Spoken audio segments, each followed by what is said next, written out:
you pick where you want to go, and it automatically puts you in a time spot, so you don't have to wait long. Oh my God. Seriously? Oh, yes.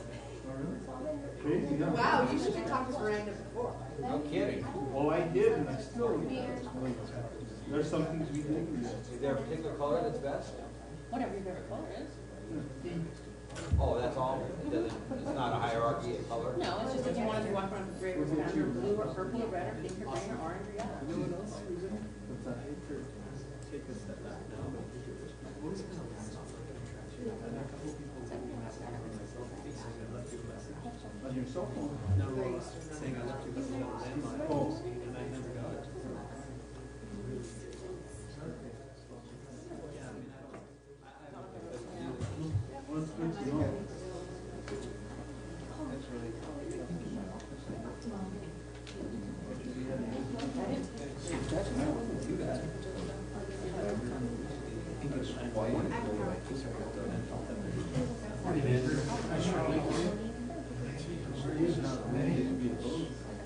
Rich, you had enough meetings lately? If you find it, would you send it? More, I want more. Brian, are you ordering Melissa's copy? Am I ordering Melissa's what? Okay, thank you. We'll do it after our first budget year. I don't have money this year. What, just did a budget adjustment? Well, we tried to, but Didn't happen? we've got to double. We've had some other expenditures today. So I will double check. I need to know. Oh, right here, Ruben.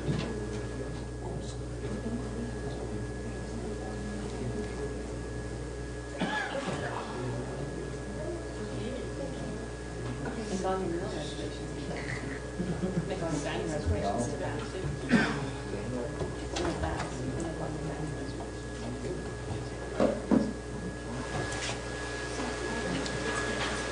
I feel like I'm saying, I'm beautiful. It's really, you don't have to think. Make sure they send you a ticket book so you don't have to do that. I know. This is going to give you a whole day at Typhoon Lagoon. You might scare the crap out of you. We don't do water parks. Oh, come on. Sorry. Golf course? Why? You don't golf? I don't, but I don't like the water park. Oh, okay, I get your reference. Well, golf course is always a great place to take a walk. Yeah, it has Well, some. you know, it came with a package on it. So we went and played my golf forever.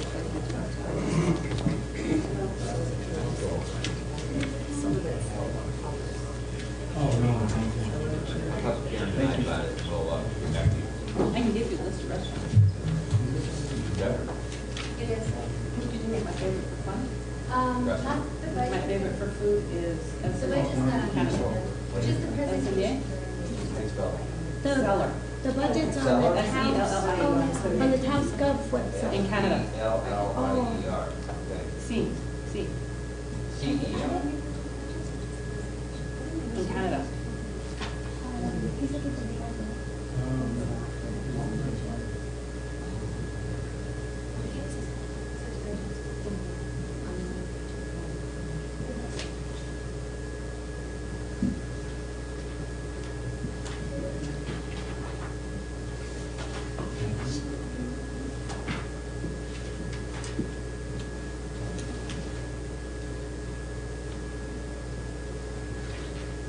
Thank you.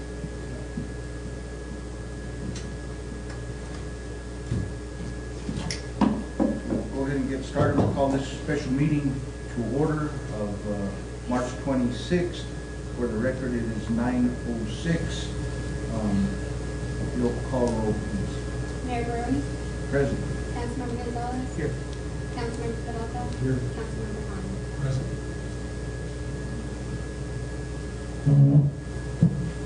If we pledge allegiance, I'll lead. I pledge allegiance to the flag of the United States of America and to the republic for which it stands, one nation, under God, indivisible, with liberty and justice for all. Thank you. Approval of the agenda. Motion to approve. Have a second. All in favor, signify by saying aye. councilwoman will not be here today. She's sick, so we won't be expecting her. Matters from the mayor and council. The council member is not here also. We'll go ahead and move on to the work study discussion regarding the process and structure. Go ahead and turn it back over to you, Ms. Spencer. Good morning, everybody, again. I think we left off on the department's presentations. The last one we did was the fire department, and now we're going to start with the executive department. And I'll turn it over to Renee.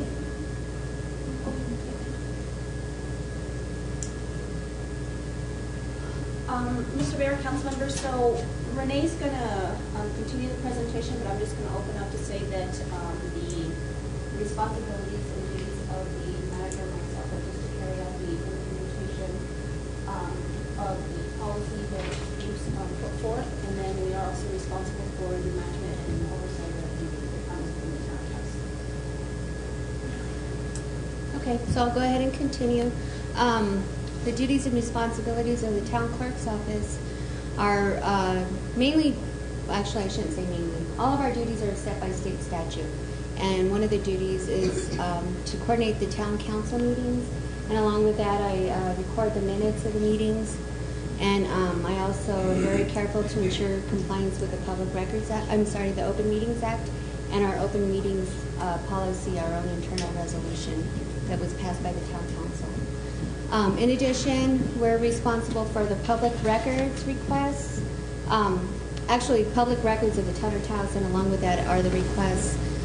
We record and file all the historical records of the town. We ensure that the public is noticed on all resolutions that are being considered by the council. And then we also ensure compliance with the Inspection of Public Records Act and the destruction of public records, and that's in accordance with the state's records retention schedule. We're also responsible for conducting municipal elections, and then that is in compliance with the New Mexico Municipal Election Code. And then additionally, we coordinate liquor licenses that come in through the municipality. Currently, we have right around 52 liquor licenses. So along with that, if there are requests for special dispenser permits, we also coordinate that in our office. Here is an overview of the executive department. It's within our department. It's the town manager, the executive assistant, the assistant town manager, myself, and my deputy clerk. And then the technology that we use in the town clerk's office is Novus Agenda, which I'm sure all of you are familiar with at this time. And that's a web-based automated agenda system. And then we also have Laserfish. We've been using that for about 3 years. That's an electronic document management system. We have the majority of our town records that we're required to keep in Laserfish. So currently we can search almost all of our documents by keywords. And then along with that, within probably about a month or a month and a half, we'll be posting those documents, those electronic documents, to WebLeap. It's called WebLeap. It's a web-based program from the internet. The public will be able to access our records as well, and they'll be able to access all of our historical records, which are the ordinances, resolutions, and minutes, and then also contracts, planning and zoning files or minutes. And at one point, we'll have finance records up there, too.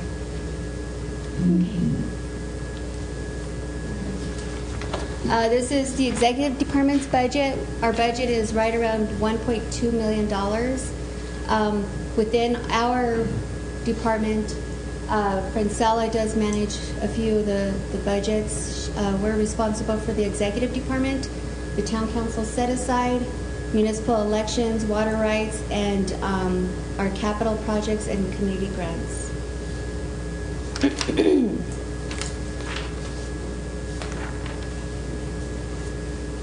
Okay, and this is my work plan, or our department's work plan.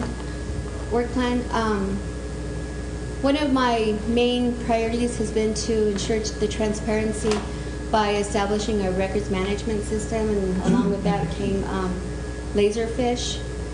We want to be able to make as many public records requests available to the public via the town's website. Over the past 6 years maybe, our records requests have increased dramatically. From 2009, we had 132 records requests. 2013 and 14, we had 467. And currently, from January through February, we've already had 133 requests. So public records requests at this time are just a huge deal in our department. They're taking up the majority of our time. And a lot of my training that I've gone to for municipal clerks has just indicated that the increase in public records requests is just a sign from the public that they're uncomfortable with something that the government's doing. So I'd like to see those numbers go down. I'm thinking that, by posting as much information on the website and just being as open as possible, anything that we're doing, I feel like we should probably try to get as much posted as possible, and hopefully those numbers will start coming down. Yeah, I'll mention also, we discussed this yesterday, and one of the things I asked for from the clerk's office is that myself and the town attorney be copied on those requests, because I found with Will County and some of the other places I've worked that very often people are dissatisfied, but they're going to put in a rather voluminous request, but they don't really know what they're looking for. And it can be as simple as just making a phone call to them and asking them what they are interested in, and then telling them we'll resolve your problem with that request. And it cuts down on a lot of time in the clerk's office and all the other departments. And I agree with that. I think some of the people that are submitting requests would probably just be comfortable by talking to somebody and trying to get as many answers as they can. And then these are the list of projects and objectives for our office. I plan to try to keep up with having inspection of public records workshops for, actually not try, I'm going to keep up with this. I want to have these workshops for staff. The last one was in October, and I think they're pretty helpful. I mean, if I don't do it at least once a year, we start forgetting, so I'm going to keep up with that and maybe even have it twice a year. Novus Agenda workshops, I'm going to have 2 per year as staff comes and goes and new people are assigned to different duties. I have felt the need that we need to keep up with having those workshops, and I believe I have one scheduled next week or the week after, I'm not sure. The scanning of and indexing of our public records, that was one of my big projects, and that was actually completed last year, and those are the records that we're going to be getting up on WebLink pretty soon. And then there's WebLink, and I plan to have that done by June 30th of 2014. And then something that's really important that I really haven't had the time to work on, just with the requests that are coming in, but that's another one of my goals, and I hope to have it by December 31st of 2014, and that's to complete a records management manual, just so that people know what to do with their records. We have that archive room next to my office. It's humongous, and I've made it clear to staff that I do not want stuff that they don't want to deal with in there. I want them to be able to go through their records, and whatever they need to keep can go in there, but we need to also have an index as to what's going in there. And then another one of the big projects has been to scan the deeds and easements and dedications of the Town of Taos. We haven't really had a way to recover those records. We've had them in big binders, and it's just really difficult to look for anything. Right now, they're already scanned. I just need to get with our GIS planner and figure out a way to read the description, the property descriptions, because we have these records, but looking at them, you don't know where the property is, so we just need a mechanism to be able to describe what the property is. And that's it from my department. Any questions? Thank you. Youth and family. Good morning, Mayor, Council, Manager. I'm here to represent the Youth and Family Center. As you might know, the Youth and Family Center was built in 1999, and so we're in our 15th year right now. And part of our duties are simply to manage our facilities. And as you know, we have a skateboard park out back, we have an ice skating rink, we have our public lobby, and we have our swimming pool. And the swimming pool was opened in 2005, and that was a result of a $2 million anonymous donation. to the town. The town supports it with about $400,000 a year. So that gift required a big expenditure from the town. We do manage a number of contracts. Mostly those are with our service providers, hockey club, swim club, figure skating, lots of other smaller contracts. We run a variety of different events throughout the year. What's interesting is in our budget reductions of the last 5 years, we have taken a new tack. What we try to do is support and depend on many community partners, volunteer organizations that do things, and we put the infrastructure behind them with staffing and facilities. And we found that we're quite efficient using that model. We can support just about anything if the volunteer organizations are running it. So a lot of different walks, different runs, different type of expos and things like that. When our ice rink is not in ice, it's a great big open 10,000 square foot public space. Our staff training consists primarily of course, the safety training, but in the summertime, our lifeguards, we hire generally kids from the swim club. They go through extensive training, 1 full week of Red Cross certification. Eddie Medina, our pool manager, conducts that. We also hire a person who's out of Los Alamos to come in to train them in water safety instruction. And those two training programs are pretty high level for entry-level lifeguards, and it allows us to conduct our swimming lessons for the community during the summer. Public safety is always one of our major concerns. Obviously, when you have a building full of children and community members, over the years, there's been some discussion about having an increased police presence there, possibly a small substation where police cars on that side of town can come in and out. Right now, we don't have that. We do have access to Mr. Molina, whose job is to come there occasionally and check things out. But one of our main concerns has always been public safety, because we have such a big building and so many different openings in our building. It's hard. We can't lock it down like the school might. We can't control the ingress and egress. We've been very blessed to never have a problem in that term, but it's something that's always on our mind. And then we have a Park and Recreation Advisory Board, which reports directly to the mayor and council. And we meet tomorrow, and Mr. Mayor, I'll get you a list of current nominations for that position. Right? The people who are on that are very knowledgeable, but we need a few new members. Next slide, please. Here you see our resources. Primarily on the recreation side, we have 7 full-time staff that work year-round. We do operate 7 days a week, so we need that staff because we go multiple shifts at different times. And in the wintertime, we have 3 temporary positions. So during the year now, with our reduction in service, we close at 6 p.m. in the evening.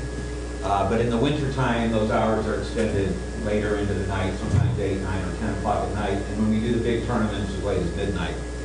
On the aquatic side, 4 full-times. We've really reduced the staffing there. At 3:30 now we're closed to the public. There wasn't a lot of use in that late afternoon time, even though some people would still like to see it open, because some kids like to swim after school. Every once in a while we get requests from adults who'd like to swim after work. But we do have a program that starts as early as 6 a.m., and that's Master's Swimming Program. That's run by the swimming club. Our staff comes in and opens up to the public officially at 7. So we've worked that schedule over the years that pretty much fits 95% of the public needs. Summertime, again, big needs for the community to swim. Historically, Taos was not a swimmer's community. We're changing that. People are learning to swim. A lot of kids now are comfortable in the water. We found that a lot of adults are overcoming their fear of the water. Not all, but some. We taught people as old as 80 years old to swim for the first time in their life. So that's a pretty big deal. Again, the 5 temps, we're in the process right now of hiring them, and that is so we can go to a very full summer schedule where we've got a very packed morning session, very packed afternoon session, and we get really good applicants for that, mostly out of the swim club in Taos High School. We do have some people who grow up in that program, work for us, go off to college, and then come back. So over the years, we've developed a pretty good list of kids that we can work with. Next slide, please. I talked about our technology. I'm sorry. We do have a point of sale technology at both our skate counter and our pool, And that simply is so you can buy a pass. And what you get is something like this. All town employees are eligible, and it's simply a swipe pass. So for those of you who are new to the town, you can get one of these, sign up through HR, we provide this, and we swipe it, and you can get in for free. So that's a good program. If a person in the public buys a pass, they get one of those, and then they just swipe it. And it automatically keeps track of how many have more entries that you get. So the pass reduces the rate by about 50%. So if you're paying $3, it gets it down to $1.50. If you're paying $2, it gets it down to $1. So the town has always adopted the look that recreation is to be used. They've not tried to make a lot of money of it. We do generate funds, but it's not been like some cities where it's $5, $6, $8, or $10 for the public. So we do have credit card processing. We have a computer lab. We do have security cameras installed. We don't have much for vehicles except for a car and a truck. The Olympia is a very key thing. That's an ice resurfacer. Most people call it Zamboni. Olympia is just a different brand. That's getting dated now. We're going to have to replace that at some point. It is operational. Our issue is because we have such a high demand in the winter, and if we ever have that break during the tournament, we've messed up a couple thousand people, so we're concerned about that. So maybe next year's budget, not the one coming up currently, but we're going to ask for a replacement vehicle there. Everything at the pool, people always ask us how we keep it manageable in terms of water quality, and I'm proud to say that we have never once, in the operation of the pool, had a water quality issue. Everything is automated. It's checked routinely throughout the day by our staff. We keep a log of that. We comply to state records. They have a specific range. The only time we've had to close the pool for any kind of water quality issue is if the state does a statewide cryptosporidium outbreak alert. And when that happens, it means that somebody somewhere in the neighborhood has said that they've been exposed to cryptosporidium, that they have some medical issues around it, and they may have swum in our pool. They may have swum in other people's pools, but what they do, because it's such a serious thing, is they close down all the pools in the area, and then you have to super chlorinate it, and you can open up within 2 days. So that's how we handle that when it's happened. It's happened 3 times in the years that we've been open. Never as a result of something that happened in our pool, but to ensure public safety, that's what we do. In our facility, the air handler Dectron unit is $250,000, huge machine. It ensures the quality of the air inside the pool. It exchanges the air from inside to outside, so you don't go in there and get that overwhelming sense of chlorine smell. If you're in a pool where you've got that overwhelming sense, that means you've got bad air and bad water quality. So I'm proud to say that we have really good air, good water quality.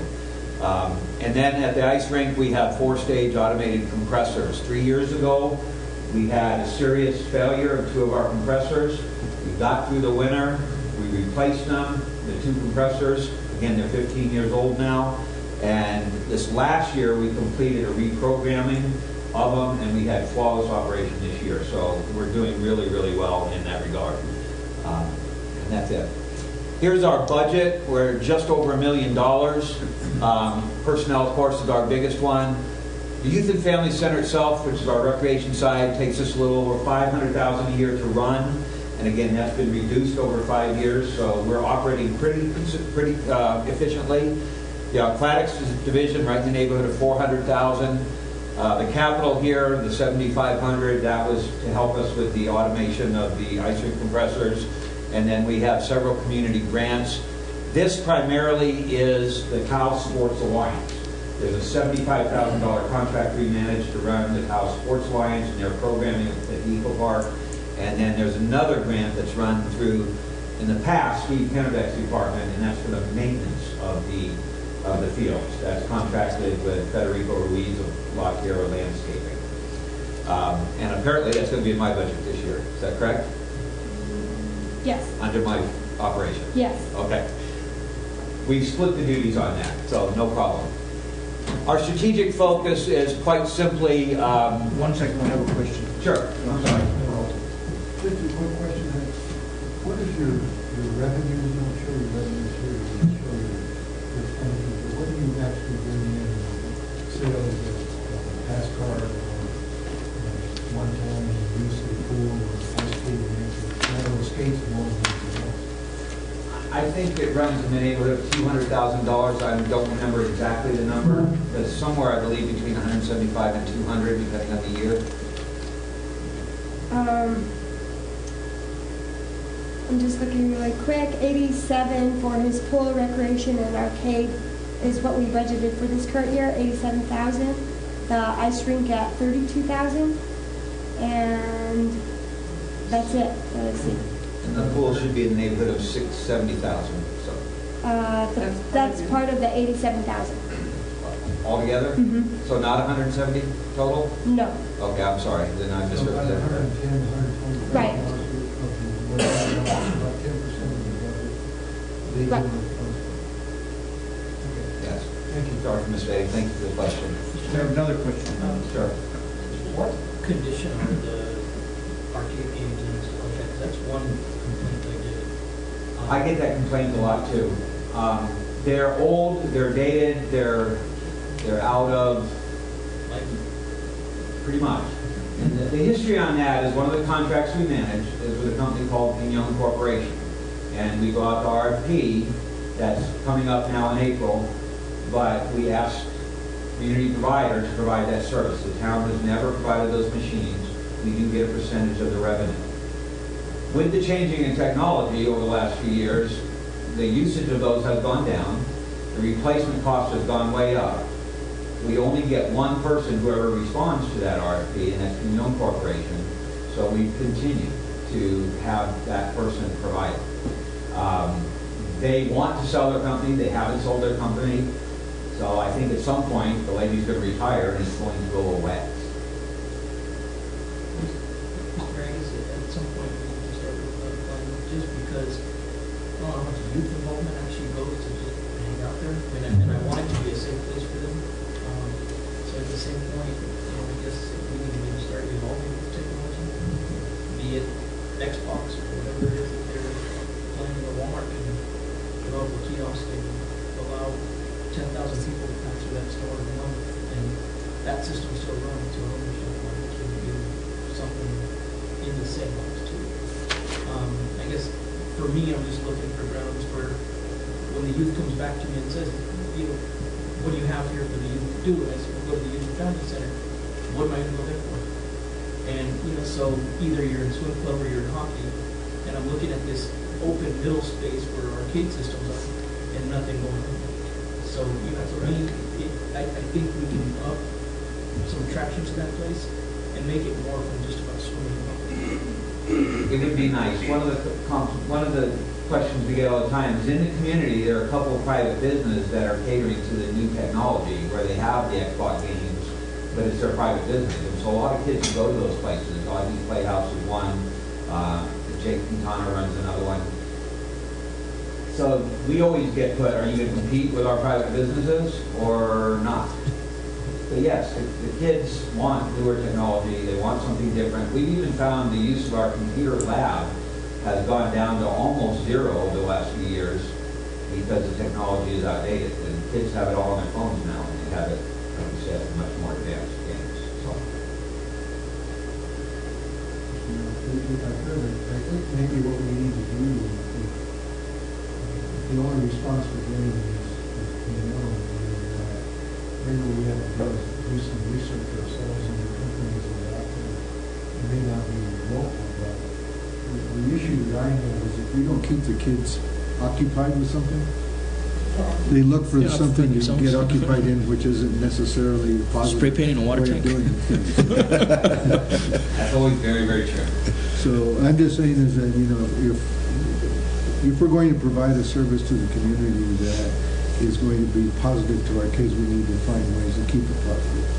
And I'm just saying is that, if we can't find it locally, maybe we need to look at what other communities are doing and see who they're contracting with or what they're using, along the lines of what Councilmember Gonzalez was talking about. But it's very true. One of the things that we always get is that the machines of that type are very high maintenance, and they take constant attention to not only take out the money, but to maintain them. And that it's quite expensive if you're not local. In other words, somebody who might be doing that in Albuquerque has a really difficult time ever bidding on our, because we're so far away. So we've had that feedback several times. Doesn't mean that there's not somebody new out there. Like I said, we'll be asking in April for somebody to rebid on that, and then we'll see. And I'll try to increase the reach on that. That's part of the constant feedback we get. I just think that, you know, part of the RFP on this thing has got not to be just games, but we have to indicate that they have to be more modern games in a sense, so that you don't have that situation, well, I've got games and I'll just put them in here, but you have something that's going to attract the youth into the facility. Every couple of years, we take a poll at the schools, and we've reported to previous mayors and council on it. The kids want things like a go-kart track. Nobody's been able to figure out how to make one economically viable in Taos. They want a roller coaster. They want miniature golf. It's been tried. It wasn't economically feasible. They want the kind of amenities that you get when you go to a big city and it's really cool. We struggle from a budgetary standpoint with our low numbers and our seasonal usage to make one of those things economically viable. So.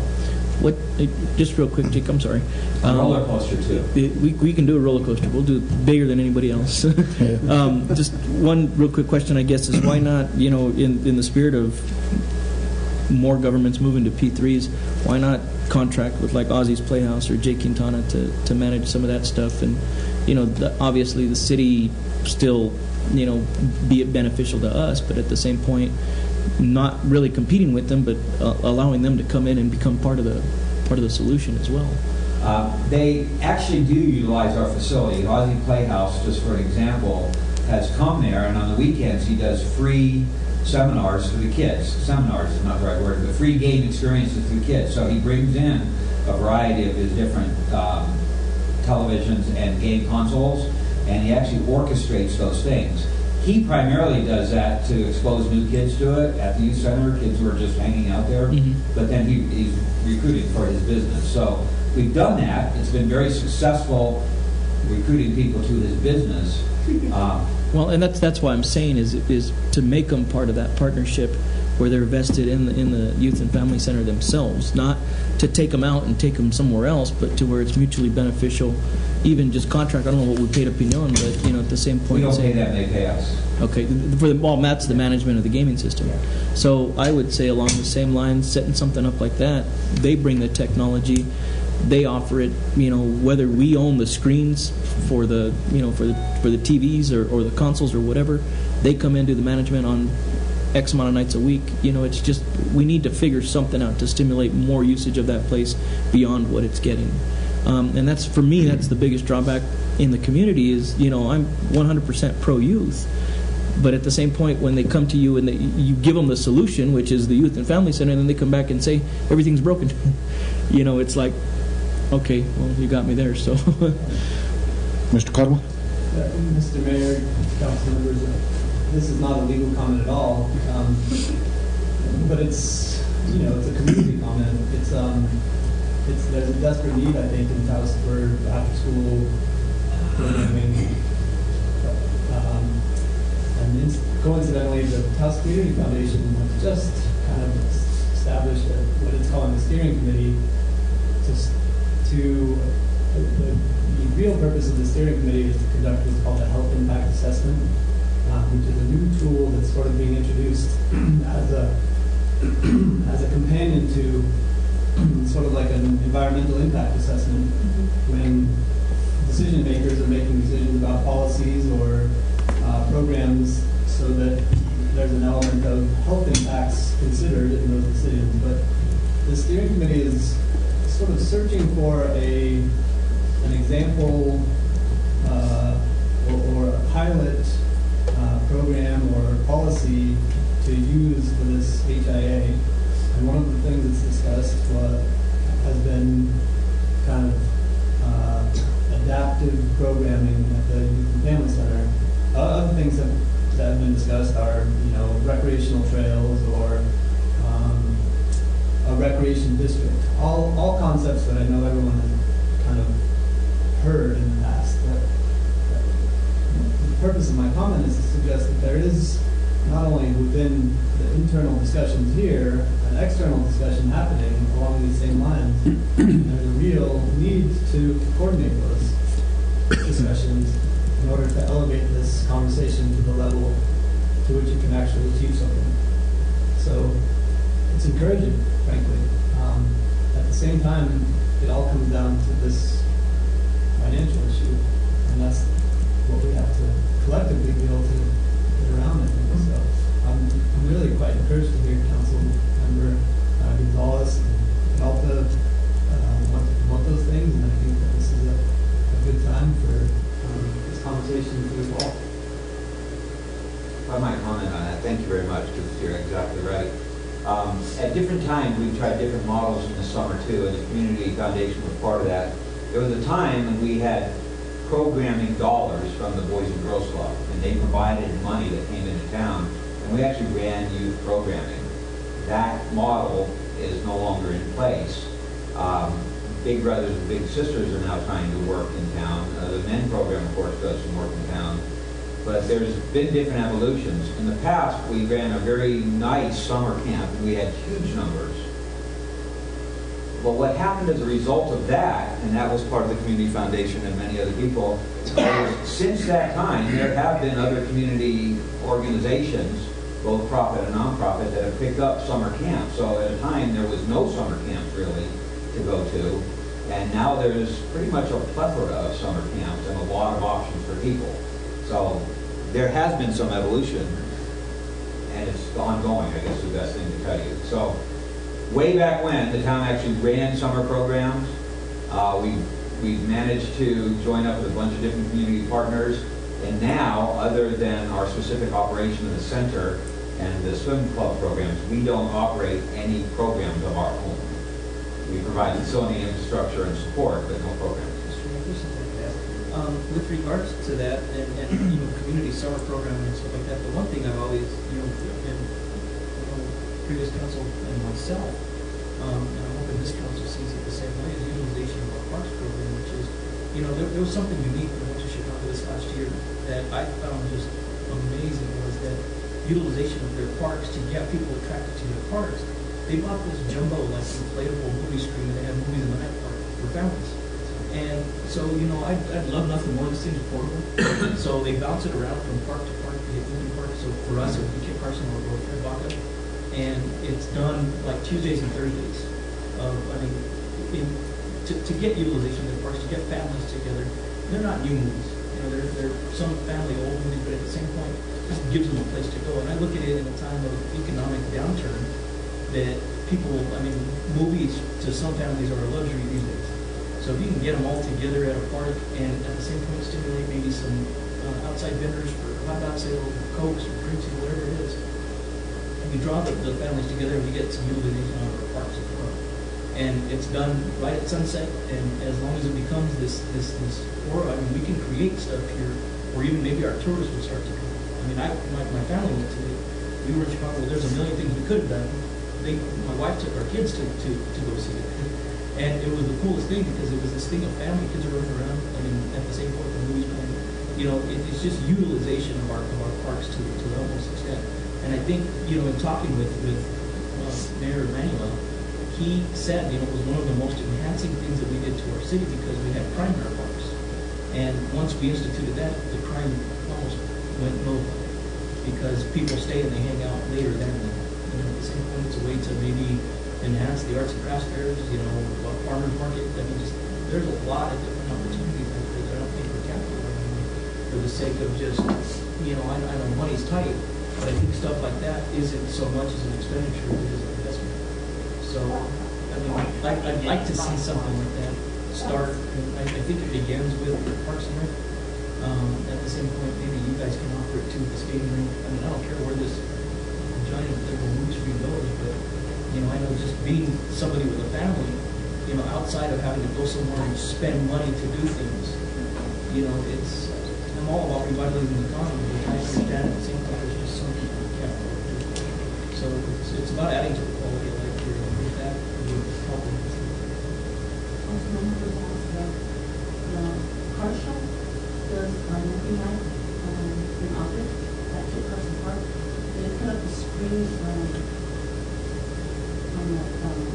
big bandstand thing, and they show like American TV and so I know I did that, and they looked at cars into the park and then they were all talking and stuff. And I'd like that to be, you know, at least once a week. You know, so where people can come and actually just lay out on the grass and watch a movie. If we can look into that. Dennis has done it, right? It's in conjunction with the auto show Correct. in August. Yeah, because I've been to those movie and stuff, and I've been to cars like that. Yeah, they do it. Yes, ma'am. One of the things that is very unique to Taos and pretty much northern New Mexico is our recreation programs here are very different than anybody else. We kind of just build buildings and hope people come to them. If you look at the way the models work in other parts of the country, the Midwest, their counties manage and maintain all their buildings. Their cities and their small communities run the programming out of them. So you have two pots of money coming into it. You've got two ways of working it. So you've got one group that's solely focused on the programming and one group that's solely focused on the maintenance. In Colorado and moving north from there, their recreation programs are built in such a way that they've got these recreation districts. So they've got funds getting funneled in from all over the place, so that they have money to pay for a lot of the things. I think one of the problems that we've found over the years is that as we've been asked to cut the budget over and over and over again, the money to pay for the people that do the programming and to do the activities and to do the events has kind of fallen by the wayside so that we can maintain buildings. And you know, the movies and the parks, they work excellently. Right now, I don't know how many people know, but the Solar Center does that every Friday night. And they started last week with Up, and they do a great job with their movies outside. And there's lots of ways of doing that with different organizations and entities that we could partner with and say, hey, will you come here, will you do this? You know, Jake does the magic games. Doing magic at the Youth and Family Center brings a whole different crowd than you ever imagined there. I know. So, I mean, there's lots of ways of doing it. Well, we need to, if we could, even give this just information, however we do this, just start the conversation. Because I mean, it's something that I see the longer we just prolong, the less likely we are to do. On those lines, Miranda's exactly right. We have reduced our budget, we have reduced programming, we do have needs when it comes to maintenance. And those needs, you've heard something about, but it goes to the skate park repair, the roofing, the plaster, and those sorts of things. Starting to look dated, and with extra funding, we can do more things. And the models that she related to are alive and well in many other places, and if we could get there here, then it will continue to be an extremely valuable community resource and we can grow it. It's never even fleshed out, the original plan, in terms of what it was designed for. There was a gymnasium designed there and other things, so. And the more kids we get off the street and doing things, the better off we are. And they're always looking for something to do, always. Any other questions there? Mr. Berger, I'd just like to thank you as another example of one of our great department heads. Your expansive approach, given limited support funding, has been exemplary in my opinion. I know as a social worker and a nonprofit, you've always had your doors open. I think your staff is tops. It's just a real benefit to our community, and I just want to thank you for your efforts and then being receptive to Taos Community Foundation and other alternatives, trying to move forward in the face of pretty severe constraints. So I just want to acknowledge you and your staff for that positive approach, I think. Well, you're very kind to say that, and I know as a user of the facility that you've got a pretty clear picture of what goes on, so that's well appreciated. Thank you. Moving on, here's our work plan. Again, anytime you're dealing with recreation and the kind of buildings and programs that go with it, you are dealing with quality of life issues in our community. And just to give you a little anecdotal evidence on that, routinely people move to town they stop at the Youth and Family Center because they're coming from many places that have really good infrastructure. And they are very impressed with our Youth and Family Center for a town so small. And I hear a lot, wow, what a great facility for a small town. So that is the perception of people when they come here. All the visitors from out of town, and we are a regional attraction. We get busloads of kids from Alamosa. We get them from all the outlying areas, probably within a 60 to 80 mile radius. They do come here as a regional center. Primarily, a lot of the schools, we almost get more kids from outside of the Taos School District who bus their kids here to swim or to skate and those kind of things, because it's a unique experience in their community that take a field trip to Taos Youth and Family Center. So when people are getting ready to move here, they look at that, and then that factors a lot into their decision of moving to Taos. Quality of life, having a good pool, having skating, and other things. So we can only continue to build on that, and it is an economic driver in that sense. So that is a little background on our priorities there. The list of projects we're currently working on: the pool patio. As you know, we ran out of funds when we built the pool, and there was a gray wall around that and dirt inside. We had no patio. When Councilman Peralta got on the council, first thing he asked me is, could we get that plastered? And we actually arranged through the town to get the money to get that wall plastered. And the next step was, how could we get the actual patio poured, and how could we get it landscaped? And with the help of Public Works, French's department, he figured out how to get the concrete and people to do it by massaging a bunch of different stuff on his contracts. And he, I don't know how he did it, but he managed it. So thank you to his department for pouring the concrete, which happened last year. And then the Los Jardineros Garden Club people gave us a first grant last year, and we did the first round of plantings. We now have a secondary grant, which we just met on yesterday, and they are providing money now so we can add the trees to it. So there's a lot of people in the community that believe in what we're doing, and they are helping us to do this. And so it was very interesting yesterday. There were actually people out laying on the patio. We don't have furniture yet, but that's in our July 1 budget coming up. We figured out how to pay for some furniture out there. So we are slowly improving that pool patio, and it'll be a really nice place. Facility upgrades and maintenance. This is part of what we do every year. We work hard this time of year, coming out of the ice rink season, to repaint everything, clean everything thoroughly, because April's a slow month. So we do all that kind of work right now. We're melting the ice. And then once a year, we close the swimming pool down for a week, and we completely scour the entire swimming pool inside and out and do all the repairs. We work with buildings to do that. So we found that we cannot do that at the pool without closing it, because there's so much that needs to be done. So building crew comes in hard for a week. We bring all our lifeguards in for a week, and we just put a new face on it. And we've worked that out in the community where right when school starts, everybody's been using it a lot, so they don't mind taking a week off. And then the swim club, it works out with their schedule too. An operations manual.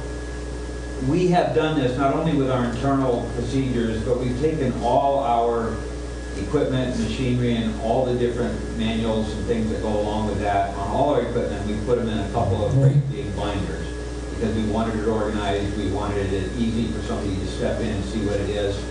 Most all of our work like that can't be handled by buildings is done through Phoenix Mechanical and their contract. They are now pretty much experts in what we've got. So they help us on all our high vac units, they help us on the ice rink compressors, they help us on the swimming pool compressors in those departments. So with their help and with our staff, we've organized that all now, and it's about 95% done. Promotion of utilization of social media. We're finding that the kids are really talking a lot about stuff. It's on Facebook, it's on Twitter, it's on Instagram.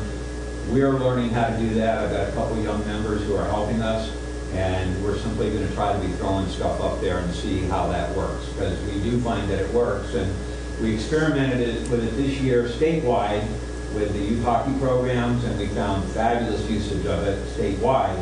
And so we know that it may be successful.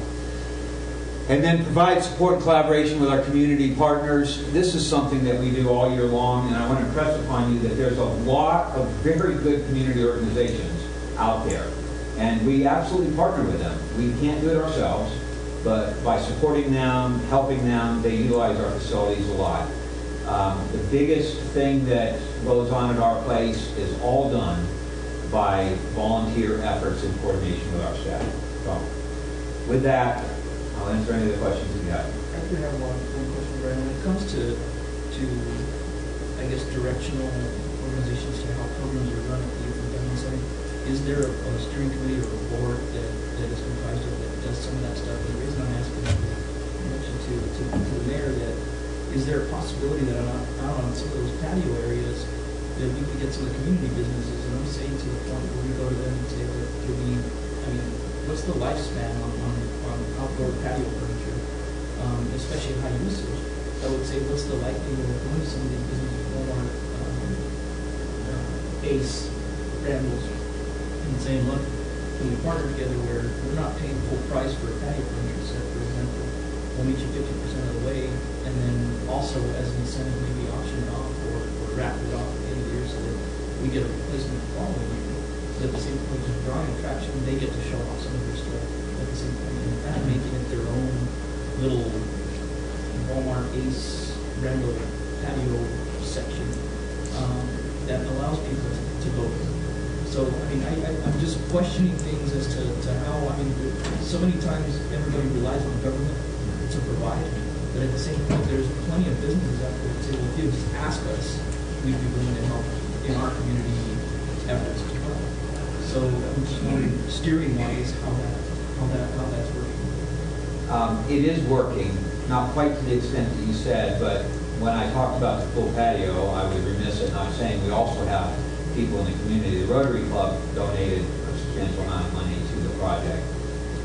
Rio Grande Ace has been very, very helpful. They donated a lot of the mulch and the different things that gone in, and they have given us really good prices on some of our plants. Walmart does donate to all our special events, which Judy now runs a reduced amount of special events out of the library when she left our department. So that is being done. To answer your question, the useful life on pool patio is much longer than a year, pool patio furniture. We actually have some pretty old stuff that's inside the pool right now, but we put in money into our next year's budget to get new stuff. So I would say the lifespan on that should be in the 7 to 10 year range based on our usage. The trick is whenever it's outside, you have to be concerned about the UV stuff. Inside it's not so bad, but the UV rays expose it, so we have to get that. And I will talk to Sean at Rio Grande Ace if they want to have a display there, because we're already going to honor them as a partner when we do the opening thing, the opening ceremony for the pool patio, which we'll coordinate with you guys. So you can come there and do sort of a ribbon cutting ceremony, and that'll be in either June or July. The plans flesh out, and it looks pretty good. But we're going to put up little stone blocks honoring the people who donated. There'll be one that says Los Martinos Garden Club, and another one that says the Rotary Club, one that says Rio Grande Ace. So the people who have donated money to it will be honored in that way. Councilor Peralta and then Ruben. I think what Councilmember Gonzalez is talking about, we used to do is street fair, and that is you get companies to come in and provide you furniture and all that, put a plaque saying that the price is basically advertising the business, and it stays on there for the life expectancy of that piece of equipment. So if it's loungers that are inside the pool, Ace Hardware or Walmart, they'll put a plaque out there as long as that is being used, and then when it goes away, incoming replacement is asking for that advertisement.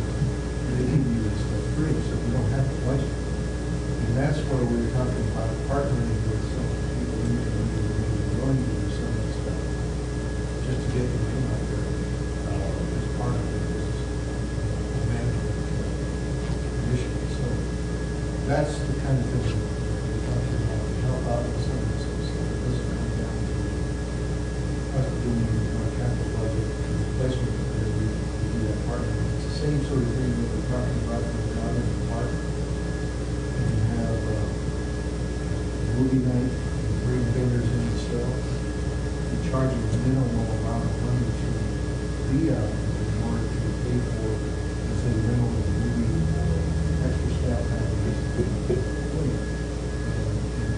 minimize your budgetary costs that you would have to do that sort of thing. So those are some of the things that you're looking at. If you're working, you've got 200-300 people out there for the movie night, just sell 2 pieces of candy, popcorn, and Coke stuff. And grants, is there any grants that are available? You know, there gotta be some kids grants out there that we're not tapping. They're a little difficult to find for recreation needs, especially when you ask for infrastructure improvements or maintenance. The kind of grants that are available are things like through the Boys and Girls Club, through Big Brothers, Big Sisters. We've not found much success. The soccer group had a grant at one time in $100,000 to help build a new field. That went away when several years of dysfunction and not getting it because the timing didn't work out. There are those. I just have not ever found any that really help us with our biggest needs. The Pueblo does get a lot for specific diabetes type programs. A couple of the nonprofits in the community have accessed them to run small programs and that sort of thing. So, do you know of any? None of them, we'll get all over them. But a lot of our community partners have looked. Some of them have been pretty successful. A lot of it comes to the Bureau of Indian Affairs. They're really aggressive with that sort of thing. We just haven't found any specifically that help us a lot. And that's why the recreation district might be such a good concept going forward. I don't know if you guys remember, but 4 or 5 years ago, the city council did pass at that time I think it was a 0.25 increase in the gross receipts tax to try to help create reoccurring revenue to fund recreation. But it was right at the time when the county was imposing, I think, 18% increase on property taxes as a result of the bond. And so the council then rescinded it right after that happened. You know what I'm talking about? Do you remember that? This council actually did pass a 0.25% increase and then rescinded it, I think, 2 months later. So it never went into effect. But the idea was to provide recurring funds for recreation, making it easier on the council. So now the Taos Sports Alliance, the Park and Rec Advisory Board, many people have put documents in front of the mayor and council in the past saying we support the concept of a recreation district going forward because you need an identified source of reoccurring funds that can do the kind of things that we've been trying to do for years without always worried about budget reductions. Very successful model in other places and long established, 50 years worth of these things. So. Thank you. Mr. Bellis, could we approach our vecinos in the county about the youth and family center and a nice, gentle, collaborative spirit? They may be totally rote, but get some dialogue going with them about my infancy. I think that there are a number of advocates in the community. Jake and I both meeting for some time before we sports lines about the broader picture of a recreation district. And there's still some details to be worked out on that. There was a piece of legislation we tried to get in Governor Gonzalez last year. Increases in property values as areas of development or I don't think going to the county, of course, we have a county person here, but given their financial situation and they're looking for other resources right now, I don't think they will probably fall on their ears. Suggest that we have our wonder working groups. Councilman Gonzalez is suggesting to break that up as more than one. They have budget uncertainty because of some of the big issues that have to be resolved. those are having questions. They just can't answer the question. So it's an item we can put on the list. Probably Easily. Can we get it on the list? put it on there. Thank you, sir. Rick, we could just also just check what it would cost for the city to purchase one of those large equipment streaming. I'd really like to see that too. Much like we have Taos Plaza Live, I think we could supplement some of those community ones. Could be one of the places to put streaming. Yep. Yeah, There's actually some like rights. Yes, A 102-inch screen with the projector and the sound system inflatable is $12,000. The fees for the movies range between $50 per movie, depending on how old it is, and $250 per movie. Just up your head, up your head. One of the former parks director had looked into it, was trying to make it all work at one point, so that's why we know what it is. Are those new numbers or? That was about 16 months ago. We get an update on that. because I think at the same point, maybe what we could do is, again, reach out to the businesses in the community and say, if there's a way that we could collaborate to purchase this, you could sponsor one night of more movies. You know, with all due respect, I like the ideas of movies, but movie attendance in this country is going down. I appreciate watching a movie in Grand Park in Chicago, wherever it was. That's great. But here we are talking about another expansion of services when in fact our infrastructure and basic needs at the Youth and Family Center are not being met. As one counselor, Mr. Millis, I thought I heard you say, I think we have some consensus here. Well, I, for one, am all about improving what we have before we expand. And I appreciate Councilman Quilt and Gonzalez what you're saying. Let's fix what we got. If we're talking about upgrading games to the latest and greatest, that's another expansion. I'd be more inclined to be looking at that. My statement is simply that let's fix what we got.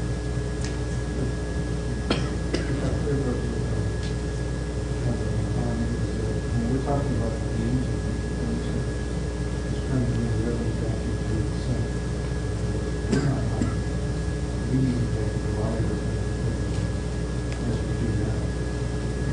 And the problem is that the provider we have now, because they're listening to kids not on the center, because it's not the whole hindered on that. So we need upgrading. That's not us. It's our partnership with the private sector that provides services that can support the center. And it goes along with exactly what you're talking about. In order for us to maintain the unit, we've got to find resources that and those private-public partnerships are one way to do that. Figure out a way that doesn't cost us money to provide services eventually.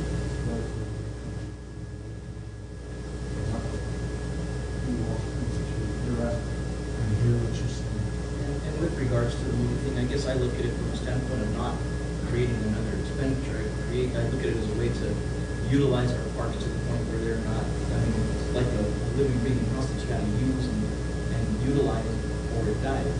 We're watering the parks for the grass to just get cut. Why not utilize the parks and then at the same point create an economic development opportunity for somebody to maybe have a small startup business on Friday nights, with the extra supplemental income. I completely agree with the fact that we need to pay attention to infrastructure, but at the same point, we can't kick our community residents to the side at the same point and say, look, we don't give a crap about family. To me, that's I think been the biggest downfall is we try, and again, as staff has said, we build these buildings hoping somebody will come to them, but yet we do very little in the way of bringing the attraction to them. we already own the parks, we already maintenance the dang things, so why not get some utilization higher out of what we're doing out of it? And just thinking out loud, just talking to a few people lately, the TENS program just is going to sponsor a Shark Tank, and they're looking for youth, I want to say youth in our community that are wanting to start up a business. And we're talking about a business right here that the youth could actually put up as a Shark Tank, get the funding through the TENS unit, and actually put movies out at the park. I mean, there's an opportunity right there to get this funded if somebody will just step forward to do it. And I'd gladly take the lead on that. Yeah. Because of the fact that I care about, I mean, especially with TENS, with my involvement with Los Alamos National Labs, at the same point saying there are grant funding out there for startup businesses, and what a better way to do it that can maybe start with high school students on a business model, give them some business experience, and continue to roll that to the next set of students. I mean, leave it as a legacy to pass down basically each and every upcoming group. I mean, I think there's some excellent ideas. That's a great one. That's coming up, so. Mr. Brown? Yeah, and I just want to say, Councilman, that I think we have to separate out there's two areas of concern. There's large capital concerns and there's small program concerns. Increasingly, municipalities have to move towards public-private partnerships, looking at sponsorships, creating programming because we don't have the money. It's shifted, their needs are shifted towards people's infrastructure. And these are the kind of programs that if you do something for $5,000 to $10,000, we know that there are groups in the community that are funding sources. There are businesses we can tie in there, like Plaza Lot, which is kind of source. That doesn't cost county, and it's entirely generated by businesses because businesses see the return on investment because they draw more people to the plaza. Those people buy candy and soda and juice drinks. Those generate your fees, which help us support the plaza. The demands on the infrastructure side are overwhelming. That's a discussion probably that I thought we had at the end of all of this. When you look at the graphs, and I think the finance department and staff is doing a better job. Our best hope is that after years of this, we come to a flat line. Yeah, where revenue barely keeps pace with inflation. I think even that's a difference because we're kind of predicting the fact that since I sit with the police chief who tells me I need to flee, and I'm looking at him in the bank, I can't even look at him. Troy County calls and says we need something done with our local municipality. It's not using it. And our needs are going to be so overwhelming. And when you look at those graphs for personnel, we don't ever catch up. When you look at the needs for the road, I mean, the French, it says 2020, it was $82 million. I mean, that's astounding. We have to change the way we think. It means we have to refinance some of our debt. We'll lower our payments, but we can afford to do more at the same time. We have to develop new revenue sources. One of the things I think would be really helpful, particularly for the council people and new town commissioners, is to hear the presentation at the county that you're going to hear from a couple of gentlemen that do quarterly economic projections. They do a great job. And they can show you that all the things we used to do, the second homeowners, the construction industry is gone. We're going to see blips here and there, the public works, or pent-up demand. But we've got, whether or not we do video games or movies, isn't going to solve our capital problems. We're going to have to make some serious decisions, probably within the next 2-3 weeks, on how we're going to meet those infrastructure goals. Because we don't address them as, for example, the Zamboni would run about what, 75,000? Easily, in the 60 to 75 range, yes. They used? No, that'd be new. It's not the type of machine you want to buy for this because the labor's going to kill it. But would it be smarter to put that off until next year, and then we have to find that whole 75,000, or would it be smarter to say, let's put something in the budget, just do it on something else, but we'll put a little this year, maybe we can push that buying that machine to the third year and spread it out to 25,000 a year. Somebody decide to do something wrong with it. I would just ask you to give staff a little time to use some of the smaller programs to show you how we can hopefully draw in foundations. We can draw in, there are groups like Dan that we're trying to do is put a dime into the courthouse. We just said, all you folks who are very familiar with figure out how to do it. Come back to every meeting, there's something new going on, something to do this. Let us see if we can find the resources to do this. And I think we can find $12,000 to do this. That would be, I agree, that would be great if we could do the kids or even club at the school. And think of how cool they would feel if we sponsor that. There's a little money and so on and so forth there. The other thing on youth and family is that, I know it's been a while since my kids were in high school, but one of the big things that we used to do during this time in school, and I don't see it for 2 years, kids play video games at home, and it eats away at socialization because they don't socialize with other kids. So part of the pattern became, let's get kids out to do tournaments, and you can get so many other manufacturers to sponsor those tournaments. If you took, there's 3 game platforms. You took each company and did 5 of the top games each year, did a tournament. That's 15 tournaments a year. And kids will pay $5, $10 to do it. You get business to go meet classes. Then you get the latest games because the game manufacturers want to show these things. And you get the stores like the Playhouse and other people who want to sell it. So they would, kids got to buy the game to play the game enough to be in the tournament. So I do think there's a lot of things we can do. We're going to have to do more. And I think Rick, that's a great point because we've got to tap into our community. One of the developers from Microsoft that just released the new Xbox gaming system just bought house units. And I mean, it's those community outreach and they came to us for product.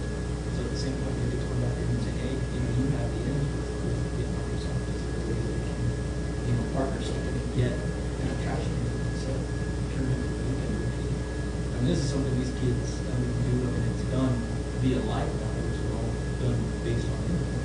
But why not get them somewhere like the unit companies? And I hate to say this, Kelsey, but Xbox tournaments now outdraw balloon.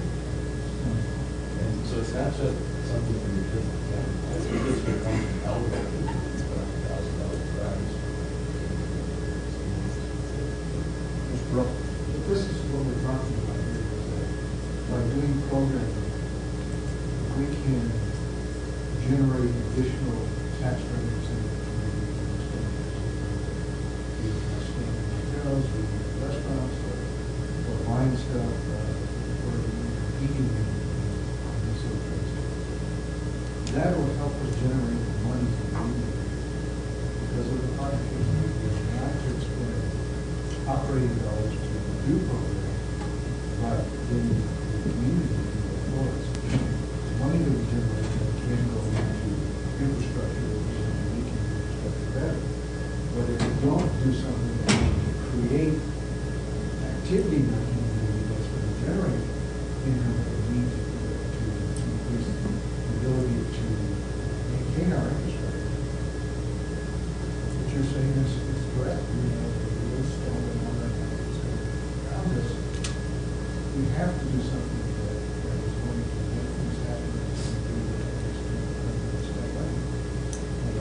either by moving companies here or by just visiting our community. That's the way it's got to be. We have to look at all the possibilities, all the partnerships we can possibly do. These things happen. If we don't, we're going to be sitting around this table every week just saying, how can we do it? How can we do it? Well, and the one thing I have to agree with is much, I have 2 boys, one that play basketball, which I travel for extensively. I was in Roswell last week for the boys track meet and ran into a gentleman who was wearing a Taos Tiger Athletics shirt, and he came to me and he says, I'm here watching my grandkids from Rico. I said, from Dallas. He said, I was in Taos last week for the hockey tournament. And he said, man, what a great facility. What a great town you guys have. And he said, for us, it was close enough to drive to. And we made a weekend out of it. We got to see some of the arts, and we went to the pub. He was excited because we got to see the pub, and they went up to the gorge. But I mean, if we can focus on our youth, I know there's one thing that, I mean, for me, in my family budget, we set aside almost $6,000 to $8,000 a year for just travel expense because of the kids. You know, and be that to Roswell or Teja to Denver for an AAU basketball tournament. When we go there, I mean, yeah, we're a good majority of the time at the tournament, but at the same time, once the tournament's out, we're out shopping, we're filling up, we're eating in restaurants, we're at the malls, you know, so it's the same thing. I mean, people will come to towns because it is that, I mean, and people that maybe have never been there, that at some point would say, and the gentleman, it was in the oil industry, so you know, what a great place to retire. You know, that, for me, he said, I've never been there, and it just seemed like one of the coolest towns to retire. To address that, thank you for mentioning that, because it's interesting you found him in a different sport, but he interacted with our town. That's one of the models that when we were discussing it with Mayor Peralta's administration, it was an economic driver as well as a quality of life, and we're fulfilling that. The interesting thing about that is the Texas people, they are not in the same state of affairs that we are here. They are on the upswing. They're like, they got money to burn, and they're happy to go and blow. A lot of those teams that came from Texas didn't just come for a 3-day tournament. They came because our tournaments coincide with their spring break, which is intentional, and they spent a whole week here, 10 days. They skied, they did everything. The Colorado people love it for the very same reasons, because our tournaments are way less expensive and our hotels are way less expensive than other things in bigger places. So we found a very nice niche there, and it does work. And a lot of those teams come back year after year after year as their kids get older, and eventually they age out. Another great example is something we started at the Youth and Family Center 7 years ago with the Taos Bridge Club for seniors.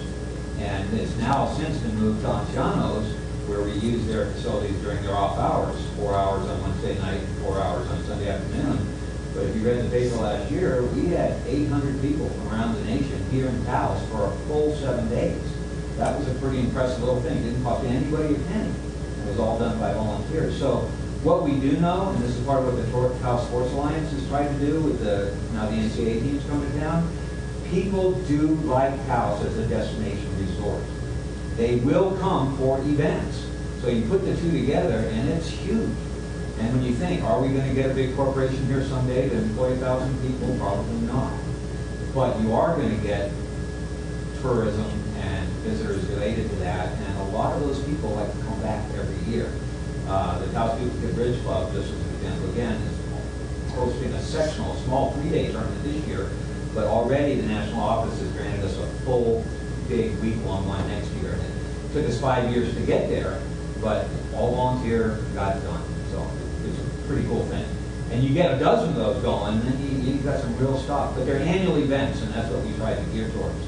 Mr. Mayor, if I can talk to you about one other thing, please. Sure. The Guadalupe Gymnasium. As you know, is owned by the church, the Archdiocese of Santa Fe. The town has always rented that throughout the winter months, and that fulfills a lot of recreational needs. The people who use that need a place to go recreationally in the winter. It's used extensively by the Taos Youth Soccer League. It's used extensively by a number of different basketball groups. It's used extensively by the boxing club and other smaller users. That contract costs the town in the neighborhood of about $19,000 a year. Well worth it from a recreation standpoint is what the determination has always been.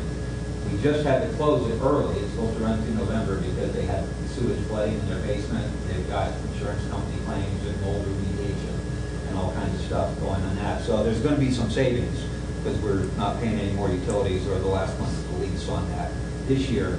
But going forward next year, the previous town manager had worked out with the Taos Fall Arts Festival people where we could rent that gym about a month earlier from the church. They're amenable to that. We've got to put that money in our budget. It's probably an extra $1,000 or $1,500. They, the Fall Arts Festival, will pay that difference so that it doesn't cost the town money. So as I work with the Father Clement to do that, we'll probably try to rent the gym next year instead of in October. We'll rent it in September, pass the costs on to the Fall Arts Festival. But they used to be, as you know, at the Con Center. And they need a place to do it. Don't want that program to go away, so that's their solution. So. Yeah, I might mention, this is one of the small examples,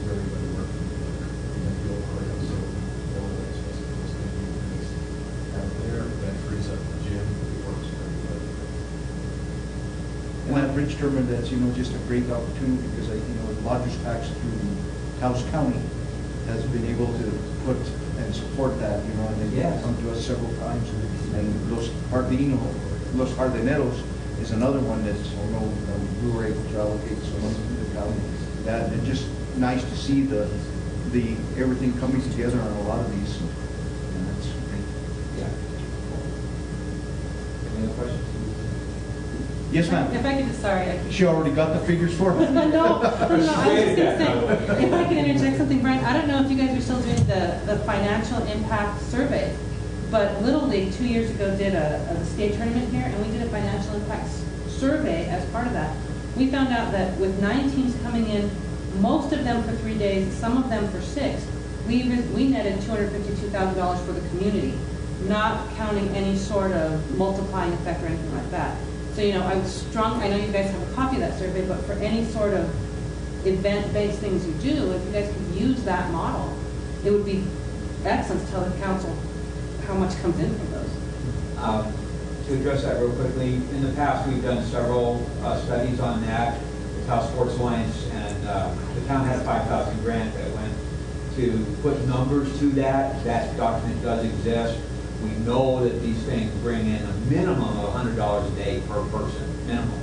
And sometimes it can be way more. So you have an average of somewhere between $100 and $150 a day of direct income, not counting any money multiplier. So we know the model works is the bottom line. I do, want to mention that again, along this point, you have money in your balance. We did a study at the Mumford, the county commissioners that showed that they were getting no financial support for Solar Fest. In fact, they were going to cancel it this year. Turning that around. We could have given them, this town and county, $200,000. So we could have even got bigger through the Mumford. The problem is because they're small individuals working in the community, they don't have that initial cash investment put up to secure the line to compete with AEG, Lion-Nation, and other promoters. But we would have not only made that money back in GRPs and Lions tax, we would have made not quite double the money on that. And so I think we got $500,000 that we spent on marketing and advertising. And we need to look at that because is that being spent in the best way to get return for investment? And we sat down with John Griffin, John Appleby, the other people that are handling our marketing. They admitted that our projections for revenue being flatlined is the same for tourism. At some point, very close now, we're going to get diminishing returns for every dollar we invest in tourism because we've promoted everything we have. So we have to start thinking about what can we do to latch on to the person who comes up for Friday, Saturday ski to keep them here another 2 days. Should we have a music event? Should we have some tournament? So again, we're going to be coming back asking you as the council help us be more creative in how we use that money. Rather than $400,000 for Griffin, another $100,000 to spend on radio advertising for events and other things. Would it be more effective to take $12,000 out of that and do the movie and do that while we have music on the Plaza on Thursday, movie on Friday, and then a concert on Saturday? And to get people in that habit 3 times a year. Or would it be smarter to give $100,000 to a promoter to come in here and put on a major act that draws 800,000 people and generates $300,000 to $400,000 because I'll tell you, we spent on Solar Fest advertising $5,000 when we didn't need it because the ads get 5 hours after they're sold out. All the tickets, it sold itself. So all you got to do is put it on Facebook. Anything else? Yes, sir. This is not a major impact, but I've been on the recreation committee in Las Vegas for about 6 years, and our function is to be the little army in the you're not gonna support and promote the recreation department, if you don't want you on a committee, because we get to do all the dirty work. If we need sponsors for the youth basketball team, buy uniforms, okay, well, who knows people at Franklin Construction? Go ask him and get that sponsorship for us. And no friend named Luna. You know, he's got connections with the city schools. You want to have a wrestling tournament or we need a gym for practice, go get it. And that's what we do. And we don't do anything huge. We just do a lot of little things to partner with the community, with the community on an individual basis. And we get a lot of little things done that way. And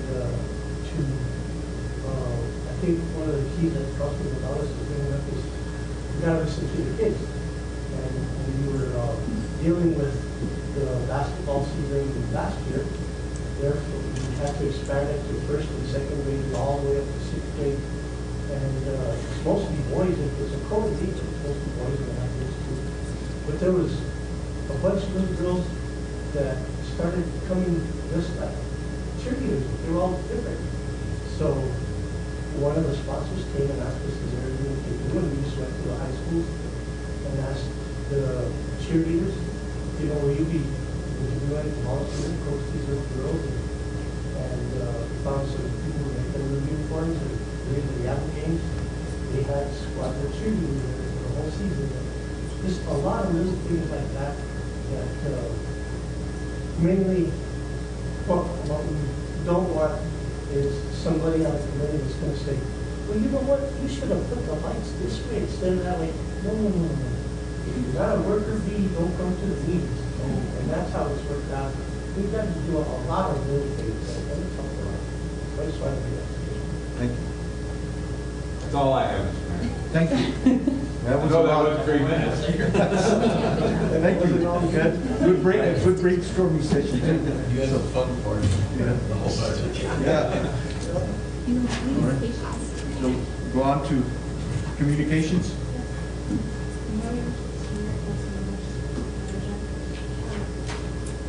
I am in our duties and responsibilities.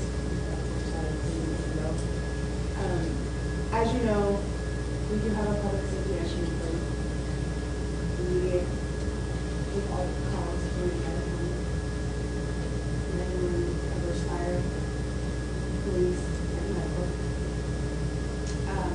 They prioritize according to the needs, what they decide to have available to dispatch or not. They also handle all of the non-emergency calls. Sometimes those can be even more, create more business than your emergency calls, depending on the day and the activities that are in town. We do non-public safety stuff. As you can see, dead animals, rock slides, tow truck is huge. Chasing down inactive cell phones, hang-up calls, pocket dialing is still a big issue. I don't know if you guys are aware, but your phones, if you hit the right button, will dial 911 for you. And then we get to listen to whatever you're doing at the moment, so check your phones. Also, there's quite a bit of time spent on records and maintenance. We do a lot of warrants, validations, things of that nature. Maintaining the sex offender registry. We're trying to assist training the newest sheriff's officer that's taking that on, so we can give it something to get rid of yourself. But that's what we're doing. This is our training. I, of course, am newly hired. We have 2 dispatch supervisors. Right now, we have 10 full-time employees. We just lost 2, and there was a vacant position that was never filled. So we're running at a limited staffing. We've expanded to 12-hour shifts to accommodate that, but we're dealing. Currently, with our PSAP, we have the one repeater station that's right here opposite the Plaza. 6 911 lines, that's 3 landlines, 3 cellular non-landlines. We do have a CAD program. We do run through NCIC, of course, we do traffic checks and whatnot. We do have our mapping program. We do have it. Can I ask you one question? The 6 911 line, 3 land, 3 cell. How many calls are actually generated on landlines? I don't have the exact figure. typically runs about half and half, but it is dropping. Yeah, it's going to everybody's calling us. So yeah, and so some of the tax issues that come with that are that landlines typically have more of the taxes to support 911, and those taxes haven't been switched over to cellular phones. So yeah, things like void cellular phones of that nature, they're dropping your income from that to fund the annual and things that we need. So hopefully that'll be like a national move with that. Go ahead and regulate the taxes. Yeah, and again, Mayor, I think that's an area that we probably need to address both at the state level and the federal level with regards, and that's one thing that's always come up, is franchising on wireless. It really doesn't exist because nobody will there.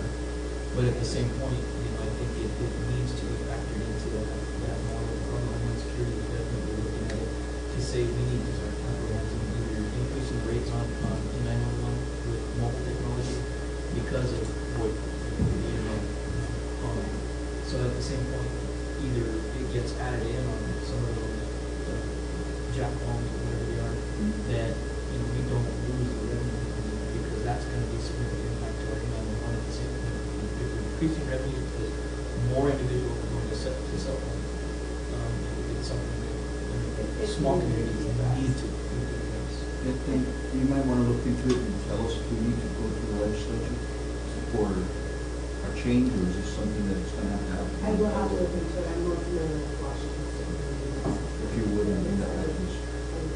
Thank you.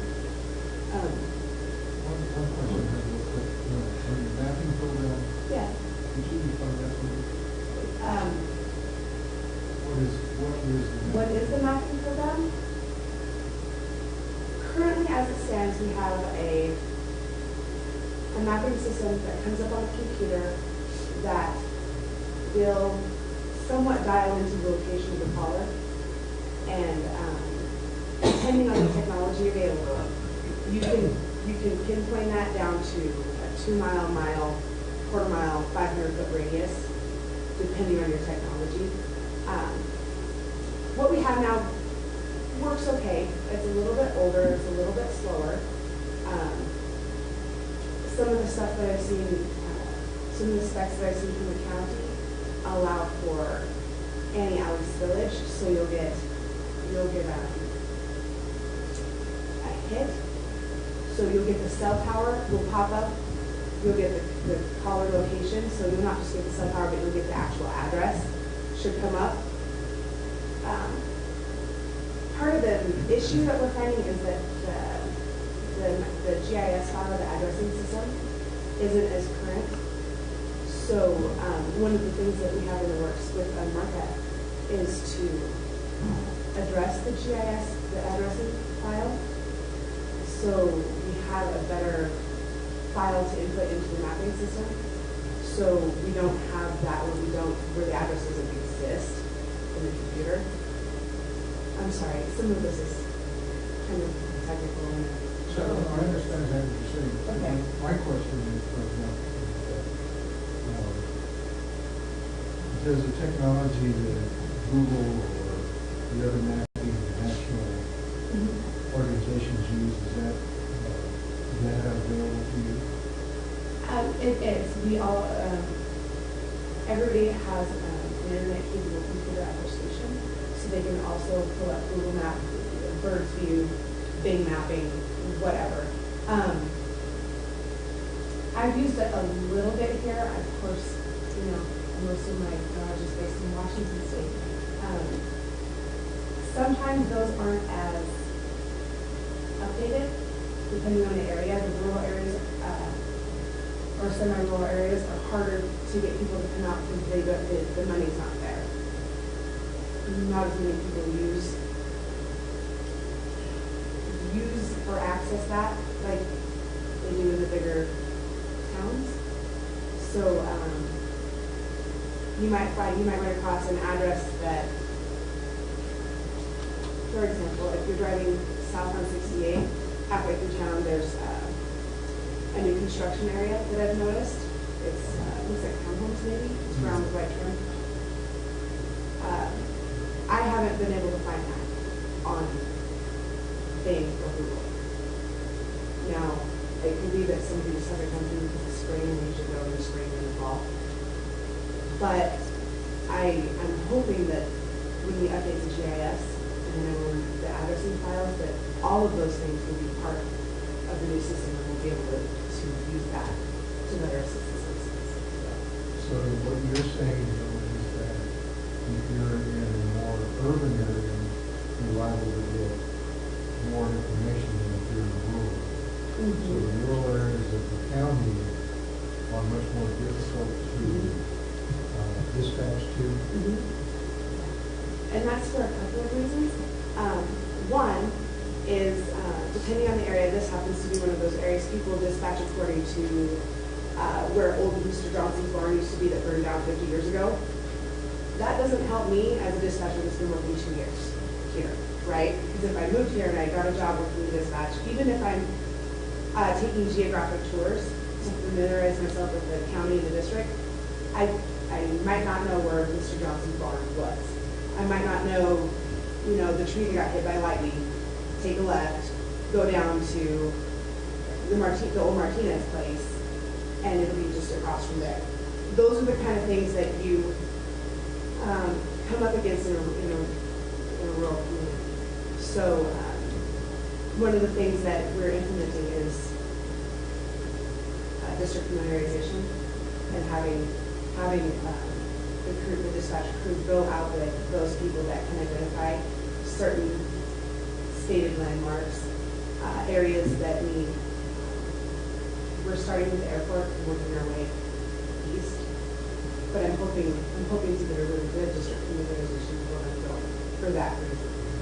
So I guess my question now is to Mr. Dallas, how is the addressing system of the county and mapping the road? Is it good current or does it need a lot of work? Because I think and I'll give you an example of talking about. I pulled up the navigation of the last car and punched in the home address and it came up 2 years ago before the other car. Right. So the town area was much more current than it was a couple of years ago.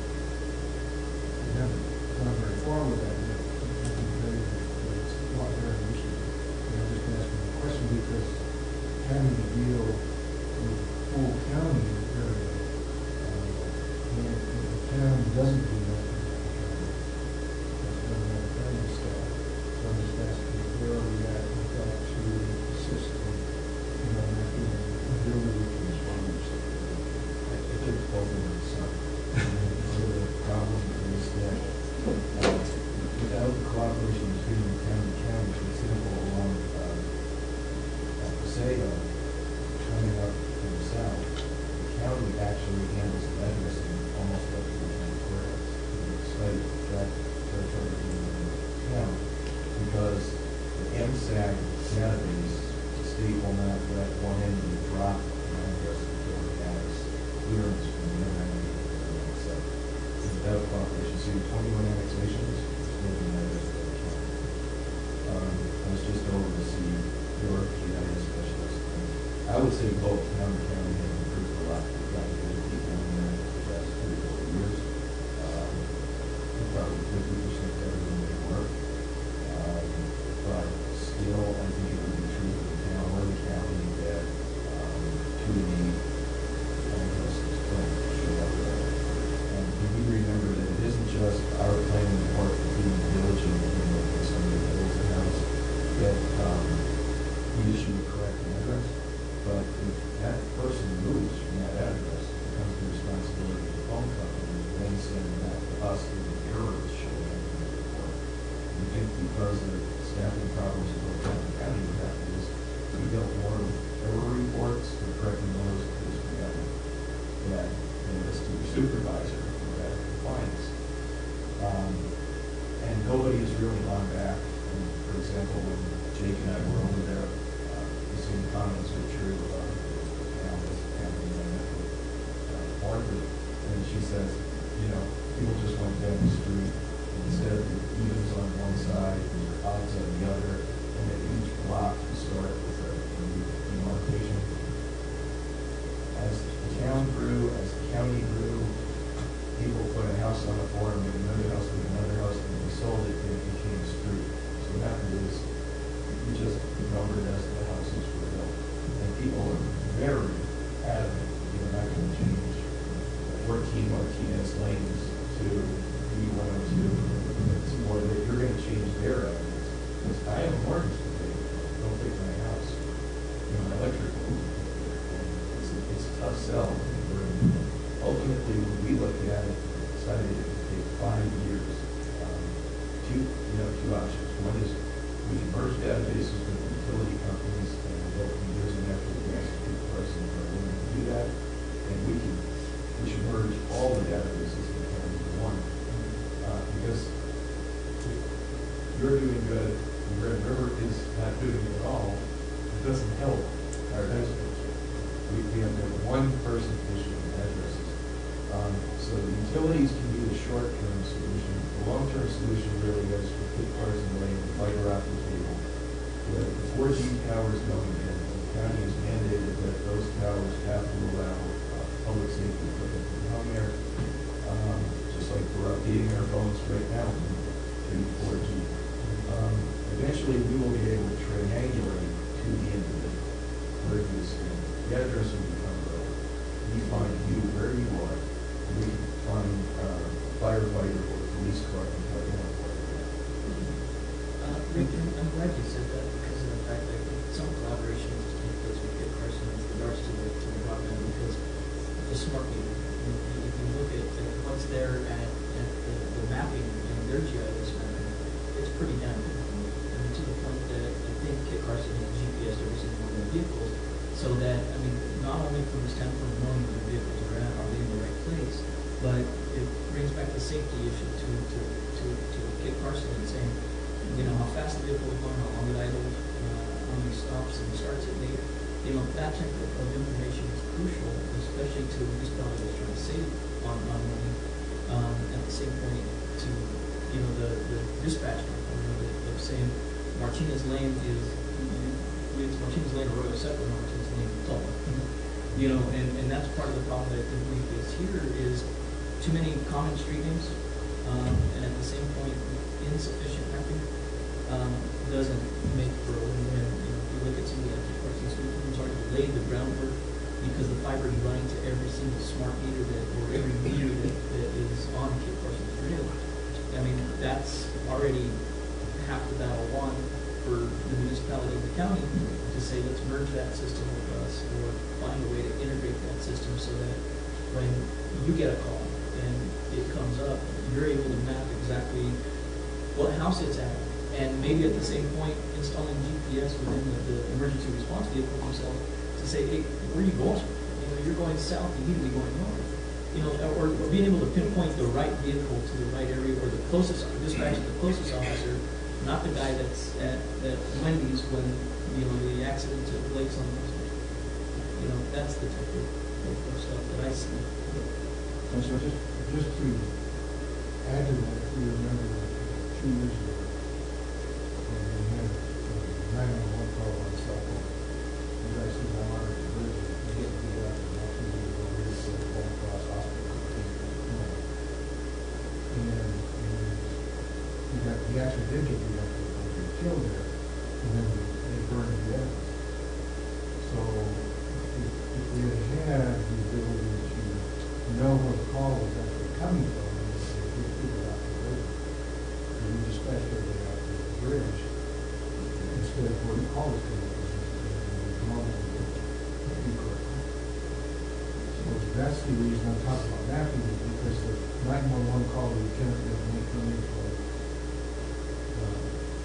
Smith's is really a call for somebody that probably is living out 3 miles away from there, and it's because of somebody not being able to contact you directly came through somebody else to get you the information.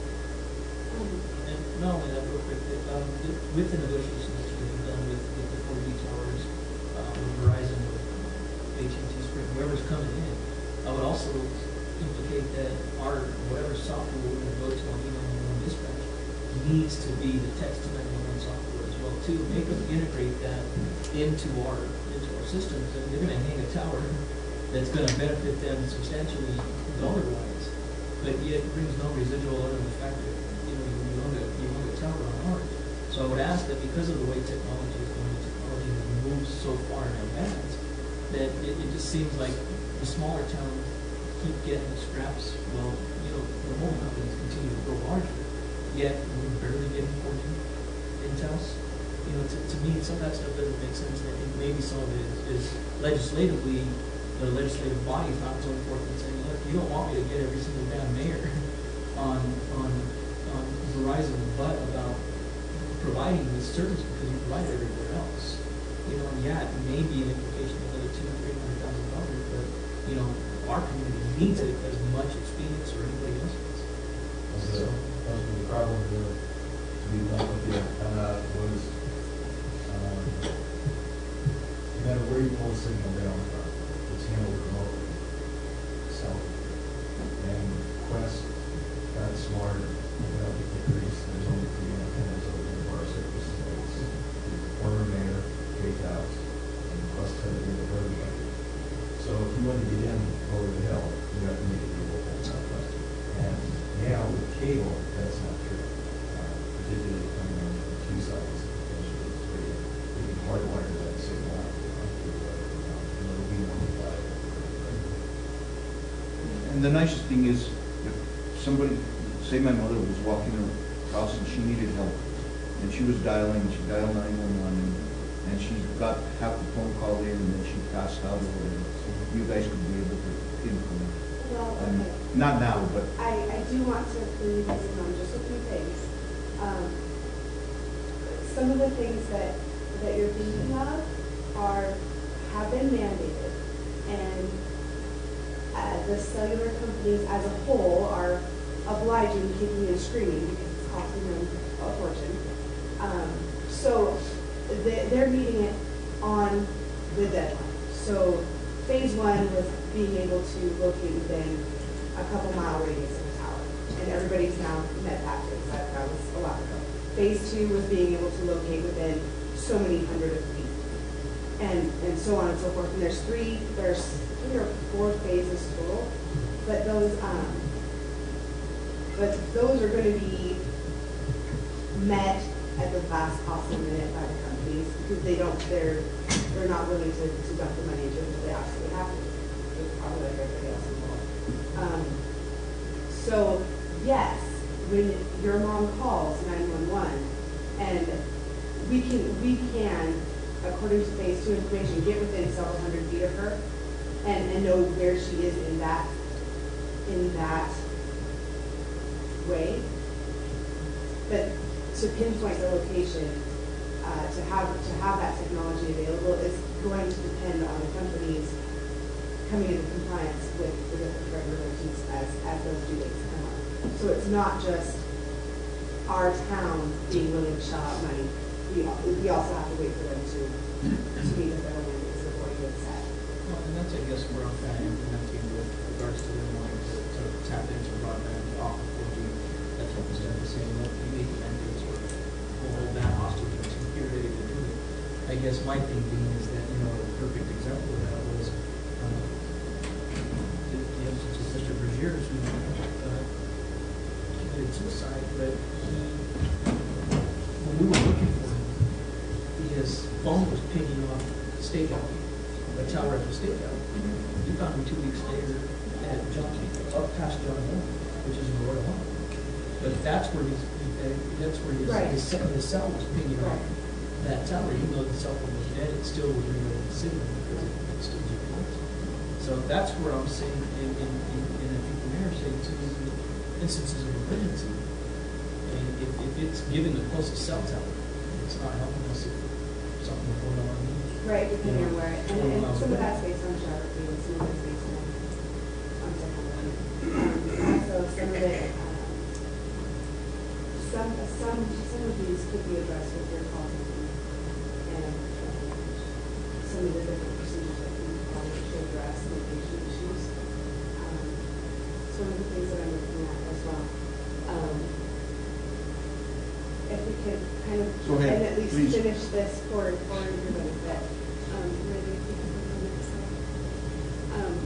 Just so you know, our special fund is funded at $743,000, give or take, and that's funds from the JPA agreement. I'm not sure if you guys are aware, but that agreement wasn't met by all parties last year, so we had to money out of the reserve fund. We can't do that again. There's not funds in the reserve fund to do that twice.